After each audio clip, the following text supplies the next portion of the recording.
Hey, Remax Associates, Matt Martin here. It is Tuesday, trying to get my message ready so it'll go out in the Wednesday newsletter. And I hope you're paying attention to those newsletters that come out. If you're not getting them, double check your spam folder. But it's filled with tons of information and is the main avenue for us to communicate with you, our agents. So please make sure you're getting those. All right, hard to believe. Today is the 28th. 2 more days, and we are halfway through the year, and I hope you're as excited as I am. Some people wonder why it's exciting in a changing market, but those of us that have been in the industry a long time understand that a changing market is a good market. And whereas in the past we had to compete with pretty much anybody who could fog a mirror and put out a sentence, we now actually, those that are going to get the business done are the ones that bring something to the table and truly help out their clients and can differentiate from all those others. So we're positioned very well for that. All right, so I have two things I want to cover with you today. I'll try and keep this brief. So let me minimize my screen here. All right, so those that have been in a sales meeting with me in the last week or so, week or two, know that this is a graph that I created that I am tracking. And what it tracks is out of all of the active listings on utahrealestate.com, how many each day are experiencing price decreases versus increases. And you can see over here in May 1st, we had some, it was about a 4-to-1 ratio.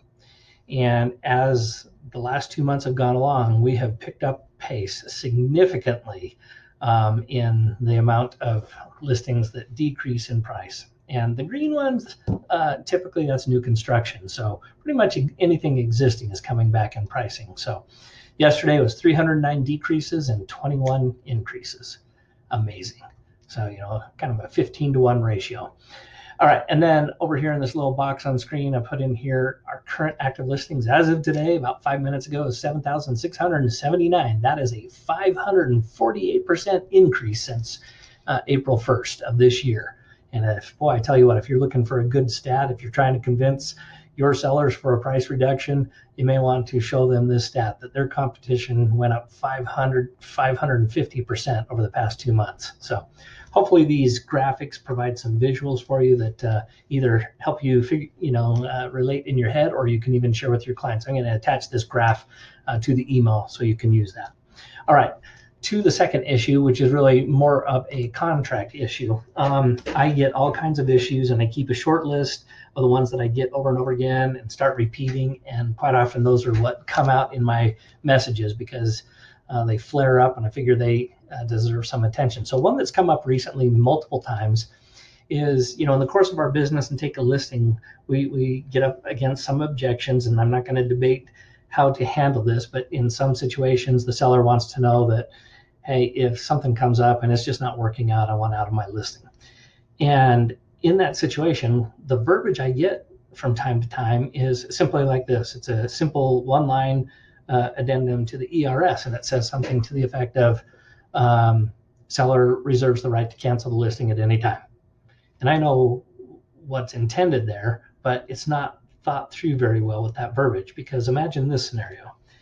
I take a listing, I put that verbiage in, and I find a buyer, and we get a few days away from closing, and the seller all of a sudden clues in, gosh, I'm going to be paying Matt $20,000 on this, and frankly, he and I aren't getting along so well now. I have provisions in the contract where I can walk away without any repercussions. And I don't use these examples because they're theoretical. Most of the times it's because it's based in some level of truth.